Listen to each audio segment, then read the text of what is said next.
네, 오늘 말씀은 시편 59편 환난 날에 피난처이신 하나님을 노래하는 시편입니다.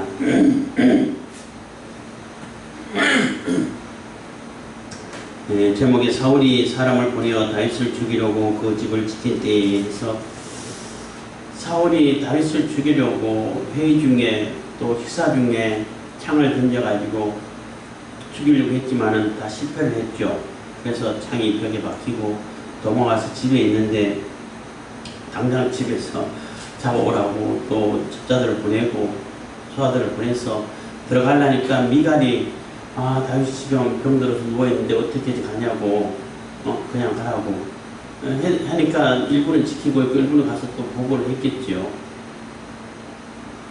그리고 보고를 하니까 아파서 누워있어서 못 온다고 합니다. 그럼 친상체로 들고 와라. 그냥 죽이겠다 해서 친상체로 들고 오려고 이래서 안에 들어가 보니까 이미 그때 이제 미갈이 또 기지를 발휘해서 그래도 자기 남편이고 또 너무나 말도 안 되게 부당하게 다윗이 이게 처분을 받게 되고 하는 사실을 알고 또 미갈은 또 다윗을 되게 또 사랑했고 또 되게 좋아했고 그러다 보니까 다윗을 그 우상 같은 거 인형 같은 거 갖다가 놓고 위에 염소털 해가지고 머리를 이렇게 꾸며가지고 이불을 덮어놓고 사람이 누워있는 것처럼 그렇게 꾸며놓고 다윗은 저 창문으로 해가지고 몰래 창문으로 도망갈 거라고 지키는 사람도 생각 못했겠죠.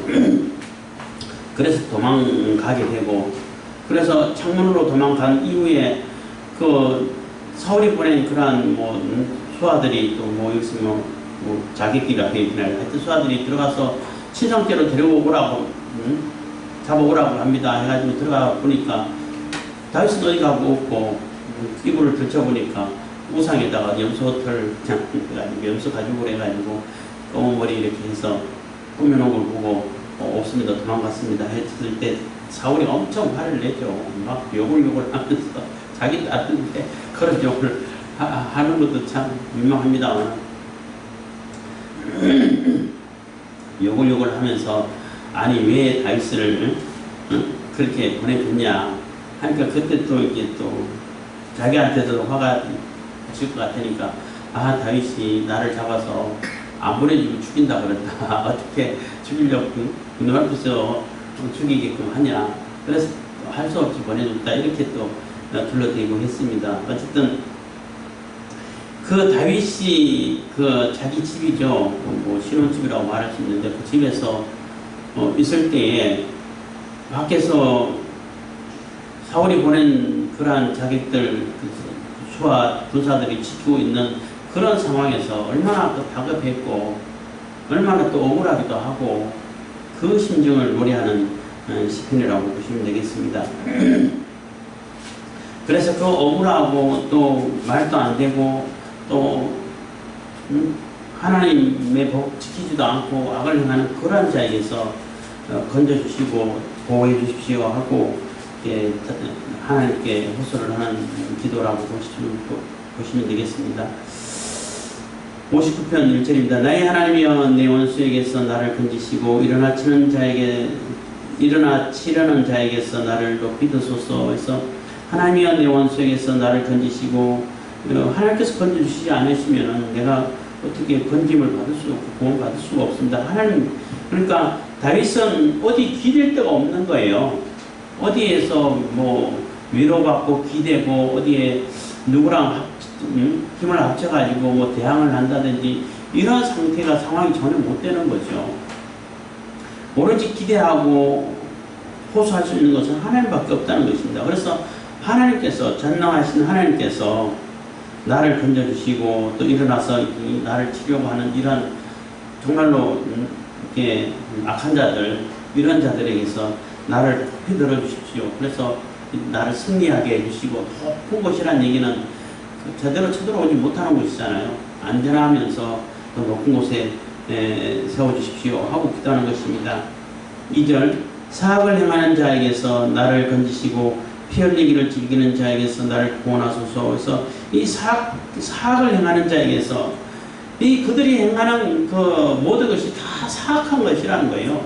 그리고 피 흘리기를 너무나 즐기는 자들이고 뭐 아주 뭐 무고한 자들을 무고한 피를 흘리고 자기 마음에 안 들면 다 죽이고 그것을 오히려 즐기고 이런 자들이라는 얘기인 거예요.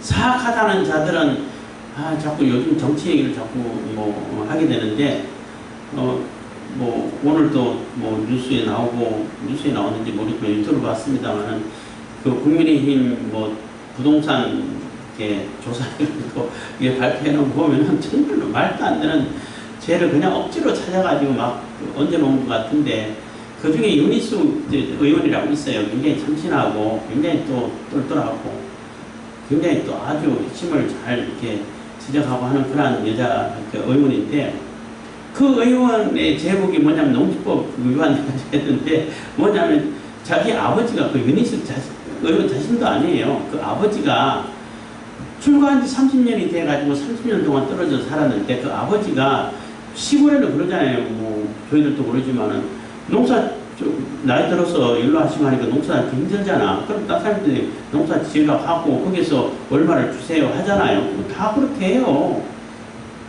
그래서 그 짓고 그 한 마치에다 뭐 7가마씩 주세요 하고 그렇게 계약하고 그 사람이 졌다는 거예요.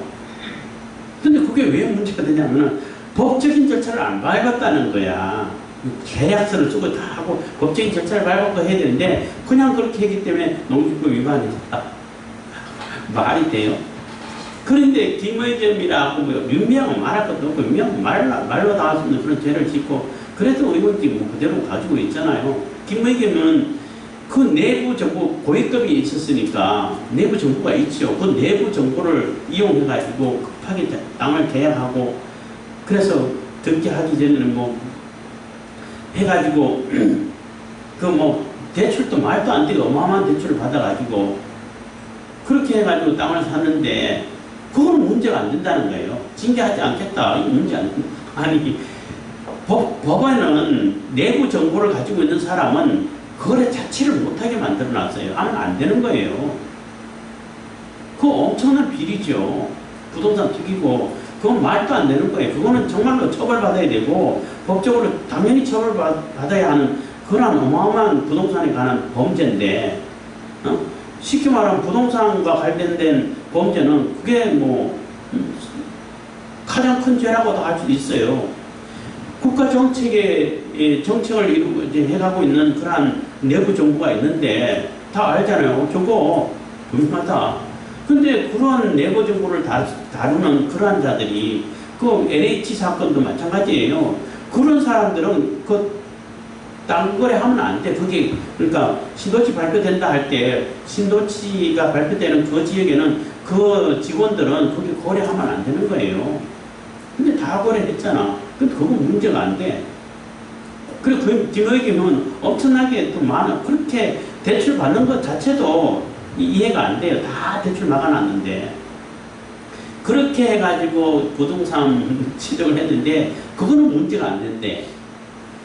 아무리 징계 사유도 안 되고 징계도 하지 않고. 그런데 자기 아버지가 벌써 30년 전에 출가해가지고 따로 떨어서 한 아버지가 시골에서 뭐 계약서 쓰고 하는 거 있어요?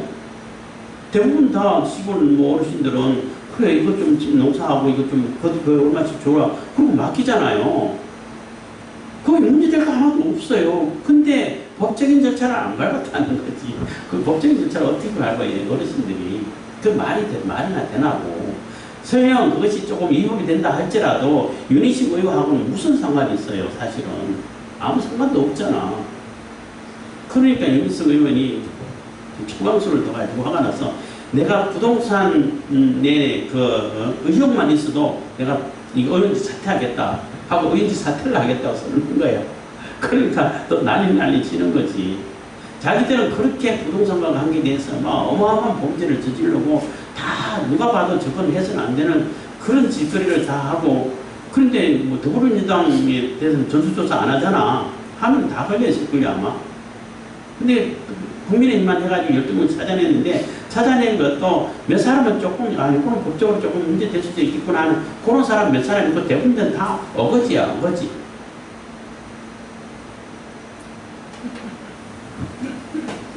그게 사악하다는 거예요. 그게. 응? 그게 사악하다는 거예요. 어차피 나왔는데 얘기 조금 더 하면, 그래서 의혹만 있어도 의원직을 내던지겠다, 그냥 사퇴하겠다, 이렇게 나오는 사람이 있는가 하면은, 그런 추악한 범죄를 다 저지르면서도, 조국도 마찬가지고, 아직 의원직 그대로 갖고 있잖아요. 김의겸도 마찬가지고. 그러니까 약간 이제 여당에서 좀 당황한 것 같지 않았을까, 당황한 것 같다, 이런 평가를 하고 있던데, 하여튼 사악히 행하는 자들은 말도 안 되게 자기들이 행하는 것은 말로 다 할 수 있는 악을 행하면서 상대방은 없는 것까지도 만들어가지고 죄를 뒤집어 씌우려고 그러고 뒤집어 씌우고 그래서 쫓아가고, 이 다윗도 마찬가지라는 거죠. 다윗은 반역을 저지르려고 하는 그러한 생각도 안 했지요. 열심히 충실하게 충성을 다한 거죠. 나라를 위해서 블레셋 쳐들어오면 가서 막고 전쟁에 이기고, 그때 갈 때마다 승리했다는 게 그게 왜 문제가 돼? 나라에 오셔 득이 됐지. 나라를 지켜줬는데 오히려 영웅으로 칭송을 해줘야죠. 많은 상급을 줘야지. 근데 국민들에게 칭찬을 받고 가는 데마다 승리를 이뤄내고 가는 데마다 그 블레셋 그때는 가장 그래도 세력을 떨치는 나라가 블레셋이었는데 블레셋 군대를 다 막아주죠. 이러니까 사울이 그게 대한 질투심이 있어가지고 없는 죄를 다 뒤집어 씌우고 그렇게 왕이 마음을 먹으니까 밑에서는 또 거기에 아부하는 자들이 얼마나 많아요. 없는 죄를 만들어가지고 얘기하고 그러면서 그들이 행하는 것은 피 흘리기를 즐기는 자라는 거예요. 그래서 사람을 죽이고 이유 없이 죽이고 억울하게 죽이고 하는 거 전혀 하나 깜짝하지 않고 이러한 행동을 하고 있다는 것입니다. 지금 북한에서 그러죠. 3절입니다. 저희가 나의 생명을 헤아리고 떨려 기다리고 강한 자가 모여 나를 치료하오니 여호와의 이는 나의 공갈을 인함이 아니요 나의 죄를 인함도 아니로소이다. 그래서 이러한 자들이 그 다윗의 생명을 헤아리고 탁 엎드려서 기다려서 매복을 하고 있고 또 지키고 있고 이러고 있는데 강한 자가 모여 나를 치료하오니, 그래서 그 강한 자라는 얘기는 권력을 가진 자를 얘기하는 거죠. 사울의 일당을 얘기하는 거죠. 사울과 다윗을 비교하면은 힘의 차이는, 권력의 차이는 비교 자체가 안 되죠. 다윗은 혼자밖에 안 되고 혼자 쫓겨다니는 그러한 신세고, 사울은 국가 권력을 다 가진 그러한 자고, 이러한 강한 자가 모여서 그 다윗을 치려고 하니까 하나님께서 이거 좀 사정을 살펴보라는 얘기예요. 지금 이렇게 쫓기고 또 모함을 받고 하는 것은 다윗이 무슨 죄를 지어가지고, 여기서 말하는 것은 하나님 앞에 사소한 우리 인간이 사람 하나님 앞에 무슨 정결한 자가 있겠어요? 살다 보면 조그만 죄도 있고 많은 죄도 있고 다 하나님 앞에 죄가 되죠. 그렇지만 그런 죄를 얘기하는 것이 아니라 사울이 주장하는 반역죄라든지 국가의 인간 사회에 있어서 절대는 용서될 수 없는 그런 죄를 얘기하는 거예요. 인간 사회에서. 하나님께서 보시고 그거 절대 그런 죄를 저지른 적이 없다. 응? 그리고 가장 큰 죄가 반역죄죠. 나라에 있어서는, 왕에게 있어서는 가장 큰 죄가 반역죄예요. 그래서 반역죄는 삼족을 멸하니, 팔족을 삼족을 멸한다,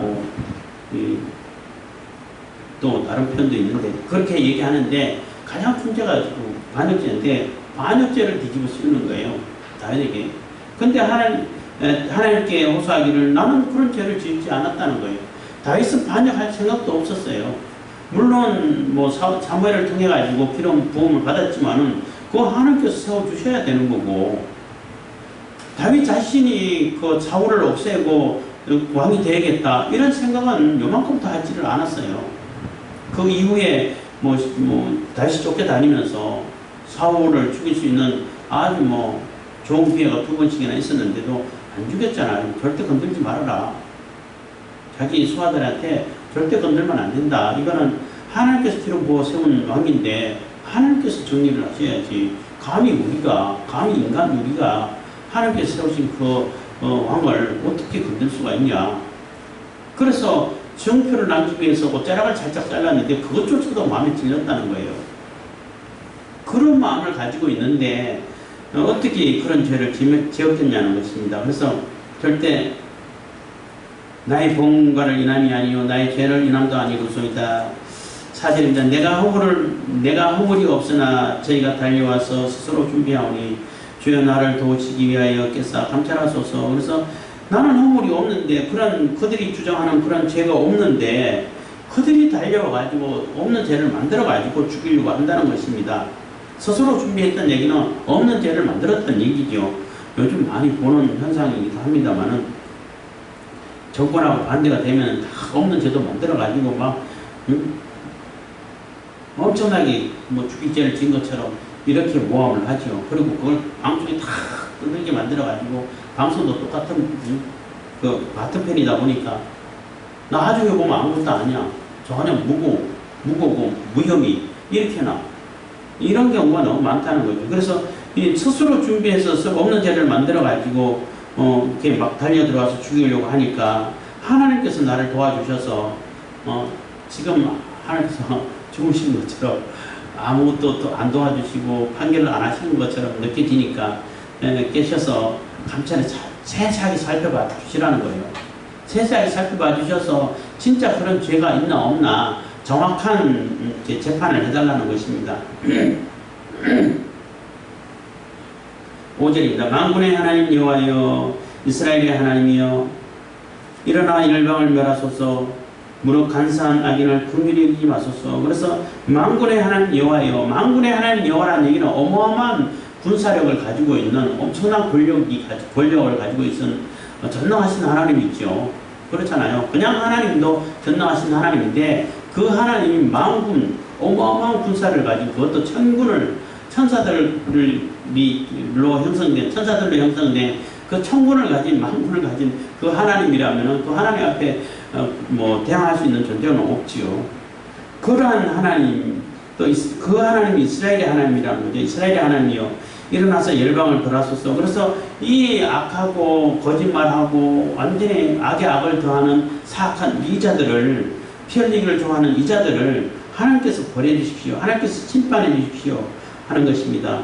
무릇 간사한 악인을 긍휼히 여기지 마시고 긍휼히 여기지 마소서 한 것은 그들을 불쌍히 여기지 마.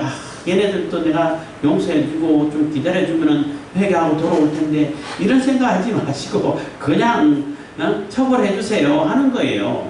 물론 하나님은 오래 기다려주시는 분이라서 악인들에게도 긍휼을 베풀기 위해서 기다려주시고 참아주시고 하지요. 그렇지만은 영원히 참지는 않으셔요. 그건 아셔야 돼요.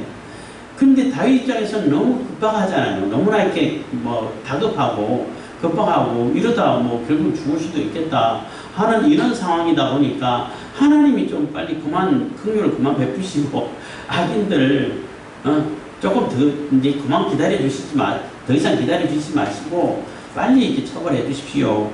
이렇게 기도를 하는 것입니다.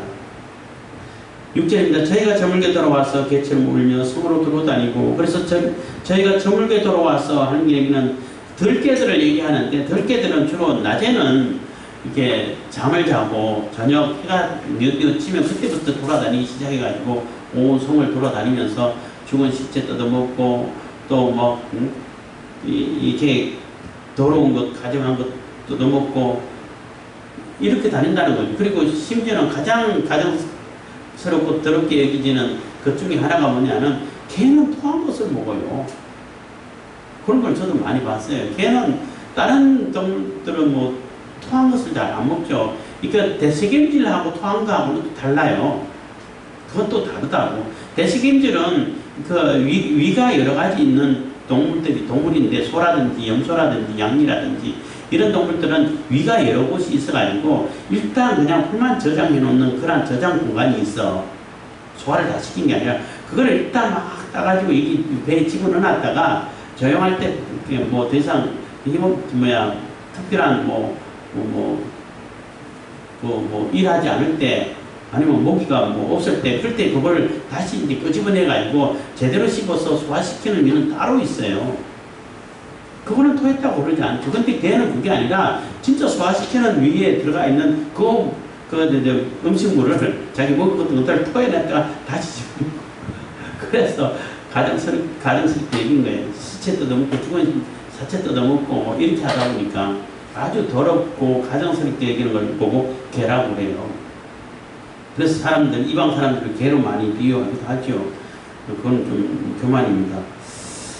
근데 이 개가 저물게 돌아와가지고 개처럼 울며 속으로 도로 돌아다니면서 그 악한 것, 뜯어먹을 것, 더러운 것, 이렇게 찾아 돌아다니는 이 개처럼 돌아다닌다는 거예요. 그 악한 자들이.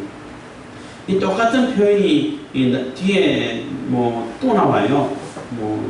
14절에 또 나오는데 저희로 저물게 돌아와서 개처럼 울며 성으로 돌아다니게 하소서 하는데 똑같은 표현인데 여기서는 그 악한 자들이 개처럼 돌아다니면서 그 나쁜 짓, 더러운 짓, 해서는 안 되는 짓, 이 가정스러운 짓 이런 걸 다 찾아가지고 돌아다니니까 악한 자의 모습을 그리면서 이게 개를 이렇게 표현했는데 14절에는 하나님께서 심판하시가지고 더 이상 올 것도 구하지 못하고 그래서 울부짖으면서 그 더럽게 돌아다니는 개처럼 그렇게 심판해 주세요 하는 그러한 용도로 써요. 그러니까 참 같은 표현인데 전혀 다른 의미로 이제 쓰이는 그런 시인의 조금 더 기교라 할까요? 그런 표현도 나옵니다. 어쨌든 저희가 저물게 돌아와서 개처럼 울면서 성으로 들어다니고 그 입으로 악을 토하며 그 입술에는 칼이 있어 이러기를 누가 들으리요. 그래서 그 입으로 막 하는 말 자체가 입만 열면 거짓말, 입만 열면 사기치는 말, 입만 열면 사람들 속을 꽉꽉 긁어놓고 사람들 상처 주는 말, 사람들 속이는 말, 말로는 뭐든지 다 하고 가장 자기들이 의롭고 평화하고 정의롭고 하는 것처럼 얘기해놓고 실질적으로 가장 더러운 짓을 다하는 이런 자들이라는 얘기인 것입니다. 그렇게 하면서도 누가 듣냐는 거예요. 아무도 들을 존재가 없어. 이 얘기는 하나님도 못 듣는다는 얘기가 되는 거예요. 결국은 이 사람들은 하나님을 인정하지 않고 하나님 자체도 부정하는 사람들밖에 안 되는 거예요. 하나님이 살아계시고 하나님이 또 살아계시고 하나님께서 다 듣고 보고 계신다라고 생각하면 그런 짓을 할 수 있나요? 못하죠. 그래서 그 입술에는 그 입으로는 악을 토하고 말하는 마다 악이고 그 입술에는 칼이 있다는 거예요. 사람들 완전히 그 마음속 깊은 곳에 상처를 팍 찌르고 주고 사람 죽이고 입이 얼마나 무서운데 칼보다 무섭다고 그러잖아요. 사람 다 죽이는 말만 하고 이렇게 이러기를 하면서 그런 악을 다 행하면서 누가 듣겠냐는 겁니다. 아무도 들을 존재가 없다. 하나님 없다. 이렇게 얘기를 하는 것입니다. 그렇게 얘기하는 그들을 보고 여호와의 주께서 저희를 웃으시리니 모든 열방을 비웃으시리이다. 그래서 하나님 보실 때는 그냥 웃음밖에 안 나온다는 거죠. 비웃는다는 거죠. 그래? 내가 못 들어? 내가 못 봐? 하나님께서 다 귀를 만드시고 눈을 만드시고 이 세상 천지를 다 창조하시고 사람을 만드셨는데 그걸 모르겠어? 이런다는 거죠. 그래서 비웃으신다는 얘기는 그들을 이제 심판한다는 거죠. 심판하시기 위해서 다 준비하고 기다리고 계신다는 겁니다. 9절입니다. 하나님은 나의 산성이시니 저희 힘을 인하여 내가 주를 바라리이다. 그래서 하나님이 곧 나의 산성이시고 나의 보호자시고 보호처가 되신다는 것입니다. 그리고 나의 힘이 되시고 또 하나님의 힘을 인하여 내가 주를 바란다는 것입니다. 그래서 하나님의 힘을 인한다는 얘기는 하나님 힘 때문에 하나님은 전지전능하시죠. 만군의 하나님 되시죠. 그 하나님을 그 하나님의 권능, 그 전지전능하심을 내가 알고 있으면은 그 하나님은 당연히 의지하죠. 그렇잖아요. 그 하나님을 의지하면은 그 하나님께서 이게 또 힘쓰시고 또 심판하시고 심판을 작정하셔가지고 하게 되면은 그 어떤 군대가 어떤 존재가 당할 수가 있겠냐는 겁니다. 막을 수가 있겠냐는 거예요. 히스기야 왕 때 아수르 군대가 완전히 유다를 이미 다 점령하고 예루살렘을 포위해가지고 누가 봐도 그들 스스로 봐도 오죽했으면은 말 탈 사람 3,000명만 내봐. 내가 말 줄게. 이 정도로 비약하고 비웃고 했던 그러한 군대였는데 뭐 실질적으로 그 당시에는 아수르를 막을 수 있는 군대가 없었어요. 뭐 다 집어삼키는 그런 상태에 있었는데 그 아수르 군대도 뭐 하루아침에 하룻밤 사이에 뭐 18만 5천 명을 완전히 다 몰살시켜버리고 시체를 만들어버리잖아요. 그게 하나님의 권능인데 그 하나님의 능력을 인해서 그 때문에 하나님을 바라는 것은 당연하죠. 사람들이 하나님의 능력을 안 바라고 하나님을 바라보지 않고 하나님을 의지하지 않는 것은 하나님의 능력을 안 믿고 그것을 또 눈에 안 보이고 또 거기에 대한 신뢰가 없고 믿음이 없기 때문에 그렇게 하는 거죠. 그런 믿음이 있으면은 하나님을 바라보고 하나님을 의지하죠. 그래서 다윗은 의지한다는 것입니다. 그래서 오직 주님만 바라보고 있다는 것입니다.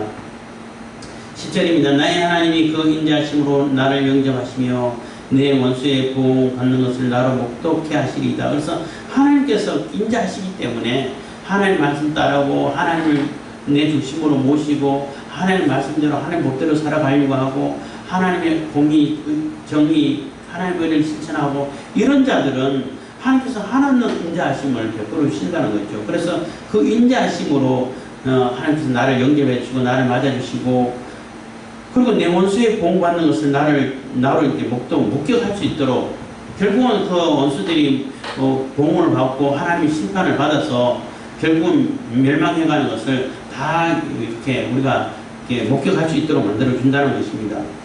그리고 실질적으로 다윗은 사울이 멸망하는 것을 다 목격했죠. 11절 저희를 죽이지 마옵소서. 나의 백성이 잊을 거 하나이다. 우리 방패 되신 주여 주의 능력으로 저희를 흩으시고 낮추소서. 그래서 하나님께서 심판하시는데 한꺼번에 싹 소멸시켜버리고 없애버리지 말아달라는 거예요. 왜냐하면 교훈을 삼기 위해서 백성들이 보고 정말로 하나님께서 심판하시는구나. 저들이 저렇게 악을 행하더니 지금 저 모양 저 꼴로 되었구나. 완전히 낮아져서 아무도 주목하지 않는 그러한 존재로 바뀌는구나. 이렇게 그 사람들이 하나님을 깨달아 알 수 있도록 이게 하나하나까지 그 단계를 심판받는 단계를 다 보여주십시오 하는 얘기가 되는 거예요. 다 멸하지 마십시오 하는 얘기, 죽이지 말라는 얘기는 뭐 영원히 살려달라는 얘기가 아니고 그래서 한꺼번에 그 아수르 군대 18만 5천 명을 다 없애는 것처럼 한 번에 싹 없애버리지 마시고 단계 심판을 하셔가지고 사람들이 역시 하나님 살아계셔서 심판하시는구나. 악을 지어서는 안 되는구나.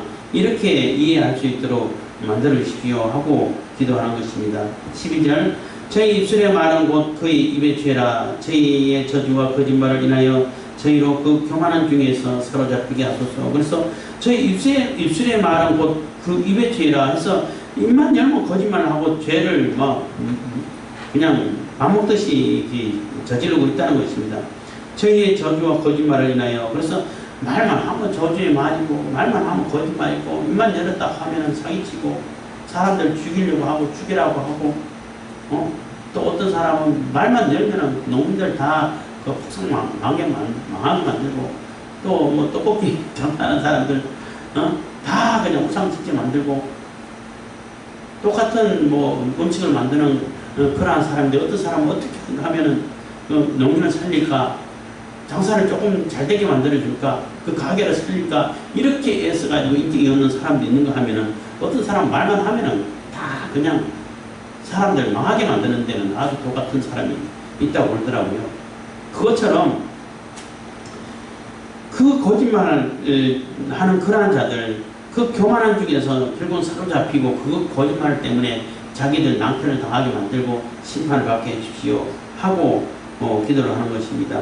13절입니다. 진노하심으로 소멸하시되 없기까지 소멸하사 하나님이 야곱 중에 다스리심을 땅끝까지 알게 하소서. 그래서 하나님의 진노하심을 완전히 소멸돼요. 악이 완전히 소멸될 때까지 심판해 주십시오 하고 기도하는 거예요.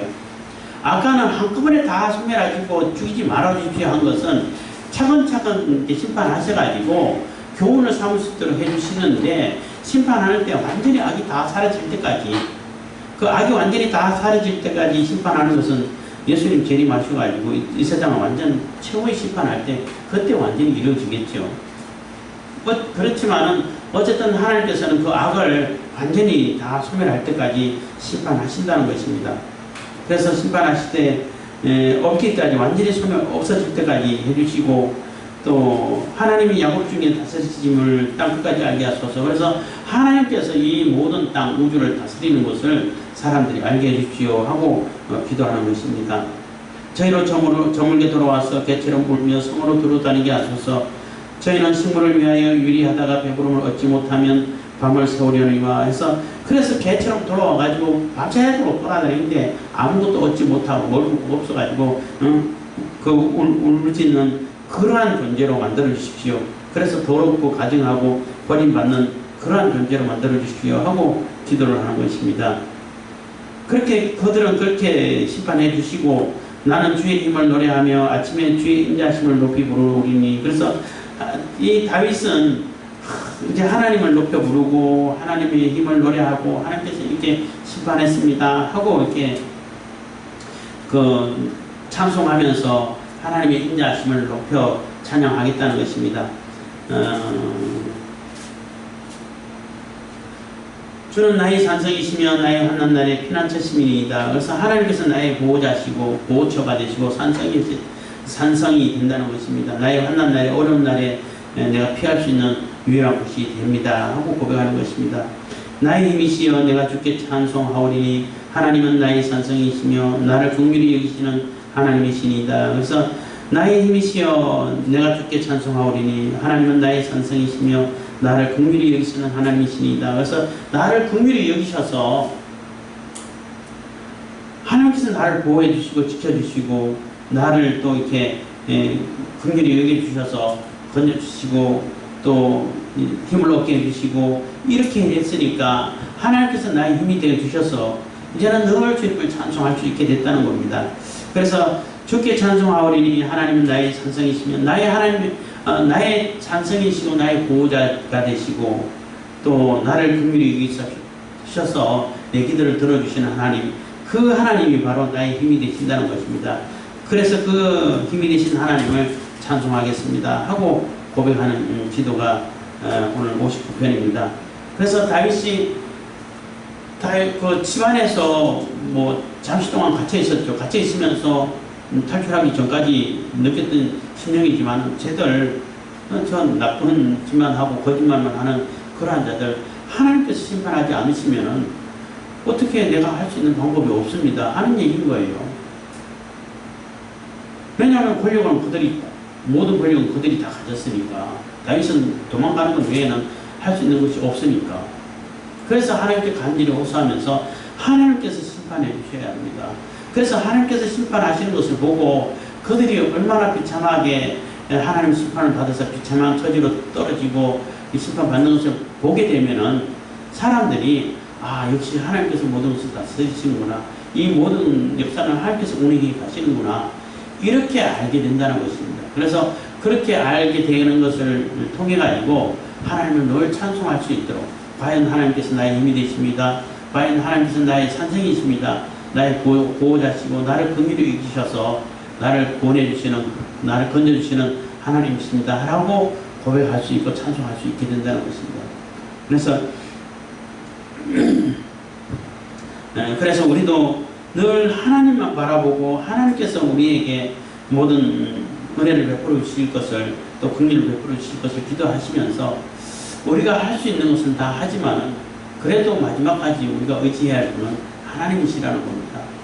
지금 여러 가지 어려운 사정이 많이 있는데 그래도 하나님 끝까지 의지하면서 하나님께서 베풀어 주신 그러한 은혜를 따라서 또 지혜를 따라서 또 하나님께서 주신 힘을 따라서 우리의 해가야 할 일들을 잘 해갈 수 있기를 바라겠습니다. 기도하겠습니다. 사랑해 주님 감사합니다.